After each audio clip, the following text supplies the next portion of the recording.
Selamat siang. Saat ini saya akan melanjutkan membaca kitab Ibrani, yaitu dari Ibrani yang ke-8. Imam besar Perjanjian Baru. Inti segala yang kita bicarakan itu ialah kita mempunyai imam besar yang demikian, yang duduk di sebelah kanan tahta yang maha besar di surga, dan yang melayani ibadah di tempat kudus, yaitu di dalam kemah sejati yang didirikan oleh Tuhan dan bukan oleh manusia. Sebab setiap imam besar ditetapkan untuk mempersembahkan korban dan persembahan, dan karena itu Yesus perlu mempunyai sesuatu untuk dipersembahkan. Sekiranya ia di bumi ini, ia sama sekali tidak akan menjadi imam, karena di sini telah ada orang-orang yang mempersembahkan persembahan menurut hukum Taurat. Pelayanan mereka adalah gambaran dan bayangan dari apa yang ada di surga, sama seperti yang diberitahukan kepada Musa ketika ia hendak mendirikan kemah. Ingatlah, demikian firman-Nya, bahwa engkau membuat semuanya itu menurut contoh yang telah ditunjukkan kepadamu di atas gunung itu. Tetapi sekarang ia telah mendapat suatu pelayanan yang jauh lebih agung, karena ia menjadi pengantara dari perjanjian yang lebih mulia, yang didasarkan atas janji yang lebih tinggi. Sebab sekiranya perjanjian yang pertama itu tidak bercacat, tidak akan dicari lagi tempat untuk yang kedua. Sebab ia menegur mereka ketika ia berkata, sesungguhnya akan datang waktunya, demikianlah firman Tuhan, aku akan mengadakan perjanjian baru dengan kaum Israel dan dengan kaum Yehuda, bukan seperti perjanjian yang telah kuadakan dengan nenek moyang mereka pada waktu aku memegang tangan mereka untuk membawa mereka keluar dari tanah Mesir. Sebab mereka tidak setia kepada perjanjianku, dan aku menolak mereka. Demikian firman Tuhan. Maka inilah perjanjian yang kuadakan dengan kaum Israel sesudah waktu itu. Demikianlah firman Tuhan. Aku akan menaruh hukumku dalam akal budi mereka, dan menuliskannya dalam hati mereka. Maka aku akan menjadi Allah mereka, dan mereka akan menjadi umatku. Dan mereka tidak akan mengajar lagi sesama warganya atau sesama saudaranya dengan mengatakan, kenallah Tuhan, sebab mereka semua besar kecil akan mengenal aku. Sebab aku akan menaruh belas kasihan terhadap kesalahan mereka, dan tidak lagi mengingat dosa-dosa mereka. Oleh karena ia berkata-kata tentang perjanjian yang baru, ia menyatakan yang pertama sebagai perjanjian yang telah menjadi tua. Dan apa yang telah menjadi tua dan usang telah dekat kepada kemusnahannya. Saya lanjutkan membaca Ibrani yang ke-9. Tempat kudus di bumi dan di surga. Memang perjanjian yang pertama juga mempunyai peraturan-peraturan untuk ibadah dan untuk tempat kudus buatan tangan manusia. Sebab ada dipersiapkan suatu kemah, yaitu bagian yang paling depan, dan di situ terdapat kaki dian dan meja dengan roti sajian. Bagian ini disebut tempat yang kudus. Di belakang tirai yang kedua terdapat suatu kemah lagi yang disebut tempat yang maha kudus. Di situ terdapat mezbah pembakaran ukupan dari emas dan tabut perjanjian yang seluruhnya disalut dengan emas. Di dalam tabut perjanjian itu tersimpan buli-buli emas berisi mana, tongkat Harun yang pernah bertunas, dan loh-loh batu yang bertuliskan perjanjian, dan di atasnya kedua kerub kemuliaan yang menaungi tutup pendamaian.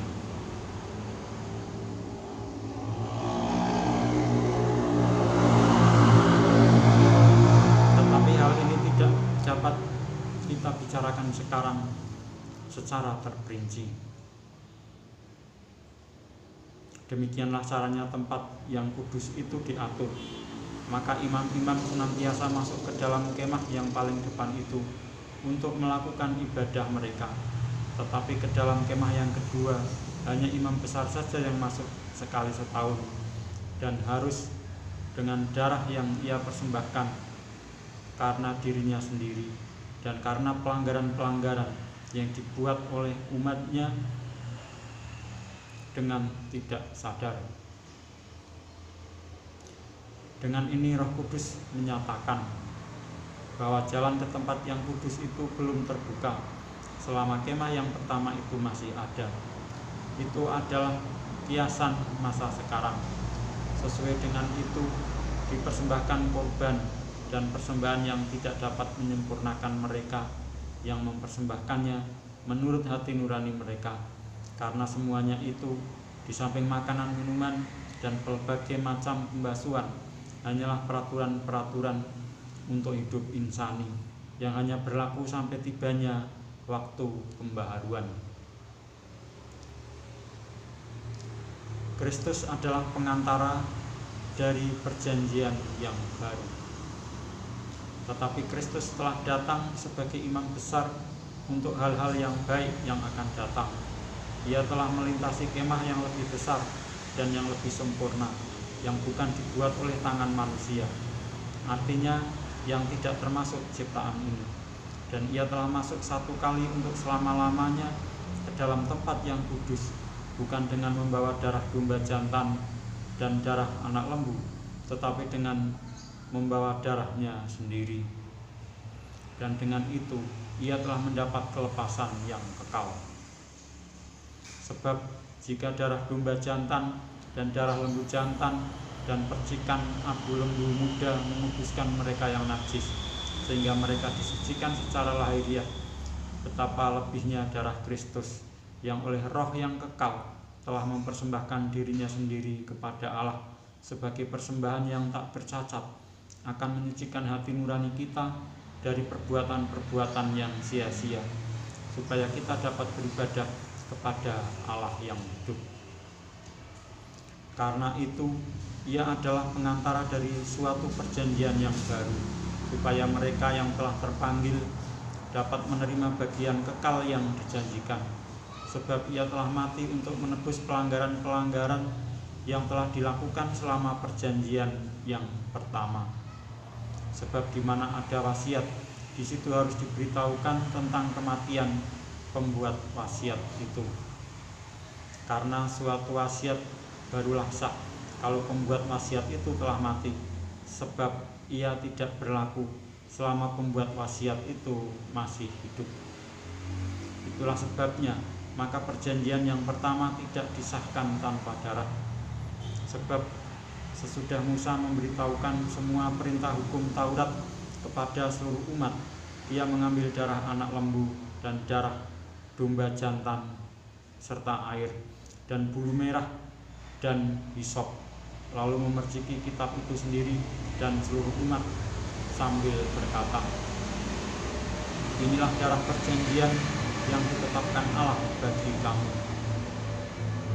Dan juga kemah dan semua alat untuk ibadah dipercikinya secara demikian dengan darah. Dan hampir segala sesuatu disucikan menurut hukum Taurat dengan darah, dan tanpa penumpahan darah tidak ada pengampunan. Jadi segala sesuatu yang melambangkan apa yang ada di surga haruslah ditahirkan secara demikian, tetapi benda-benda surgawi sendiri oleh persembahan-persembahan yang lebih baik daripada itu. Sebab Kristus bukan masuk ke dalam tempat kudus buatan tangan manusia, yang hanya merupakan gambaran saja dari yang sebenarnya, tetapi ke dalam surga sendiri untuk menghadap hadirat Allah guna kepentingan kita. dan ia bukan masuk untuk berulang-ulang mempersembahkan dirinya sendiri sebagaimana imam besar setiap tahun masuk ke dalam tempat kudus dengan darah yang bukan darahnya sendiri. Sebab jika demikian, ia harus berulang-ulang menderita sejak dunia ini dijadikan. Tetapi sekarang ia hanya satu kali saja menyatakan dirinya pada zaman akhir untuk menghapuskan dosa oleh korbannya. Dan sama seperti manusia ditetapkan untuk mati hanya satu kali saja, dan sesudah itu dihakimi, demikian pula Kristus hanya satu kali saja mengorbankan dirinya untuk menanggung dosa banyak orang. Sesudah itu ia akan menyatakan dirinya sekali lagi tanpa menanggung dosa untuk menganugerahkan keselamatan kepada mereka yang menantikan Dia.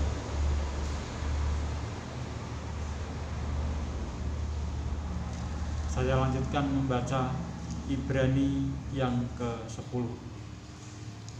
Persembahan yang sempurna. Di dalam hukum Taurat hanya terdapat bayangan saja dari keselamatan yang akan datang, dan bukan hakikat dari keselamatan itu sendiri. Karena itu, dengan korban yang sama, yang setiap tahun terus-menerus dipersembahkan, hukum Taurat tidak mungkin menyempurnakan mereka yang datang mengambil bagian di dalamnya. Sebab jika hal itu mungkin, pasti orang tidak mempersembahkan korban lagi, sebab mereka yang melakukan ibadah itu tidak sadar lagi akan dosa setelah disucikan sekali untuk selama-lamanya. Tetapi justru oleh korban-korban itu setiap tahun orang diperingatkan akan adanya dosa.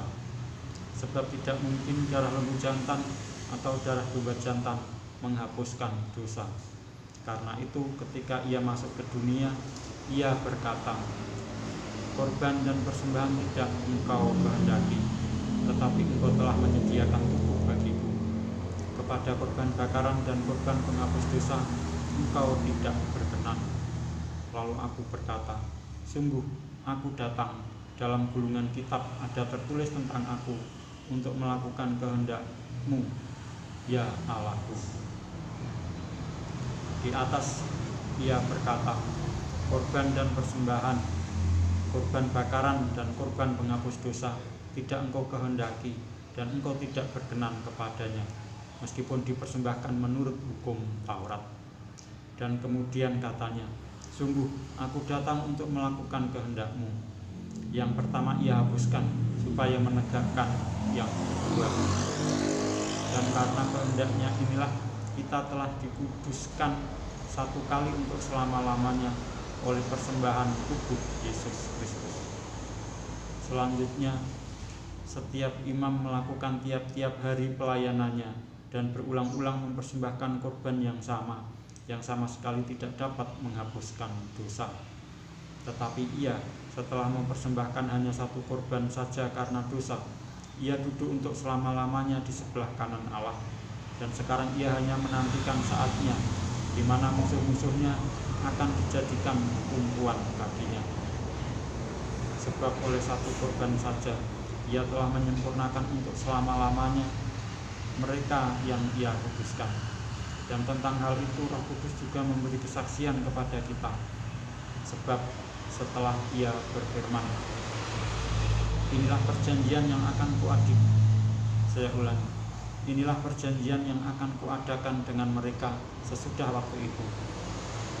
Ia berfirman pula, aku akan menaruh hukumku di dalam hati mereka dan menuliskannya dalam akal budi mereka, dan aku tidak lagi mengingat dosa-dosa dan kesalahan mereka.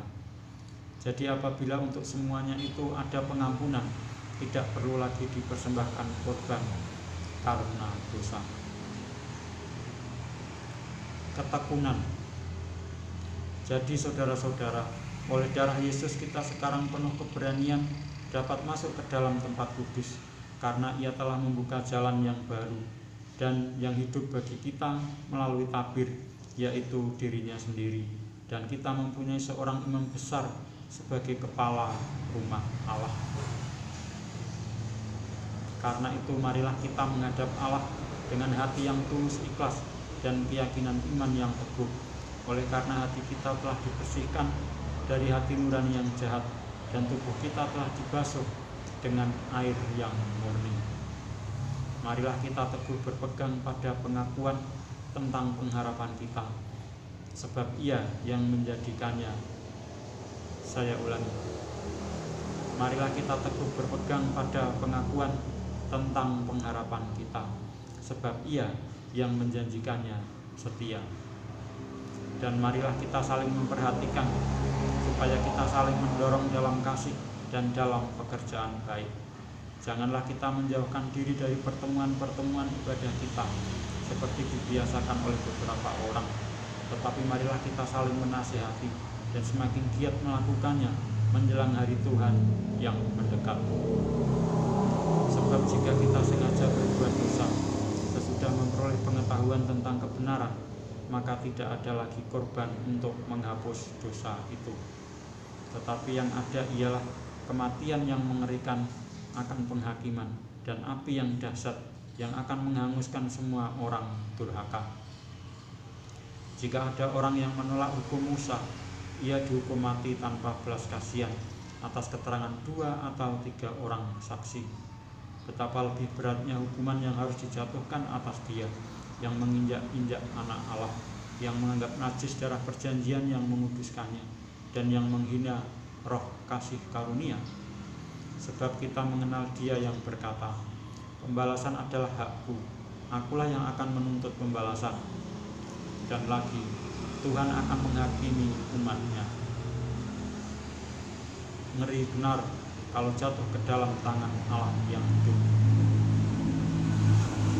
Ingatlah akan masa yang lalu, sesudah kamu menerima terang, kamu banyak menderita, oleh karena kamu bertahan dalam perjuangan yang berat, baik waktu kamu dijadikan tontonan oleh cercaan dan penderitaan, maupun waktu kamu mengambil bagian dalam penderitaan mereka yang diperlakukan sedemikian.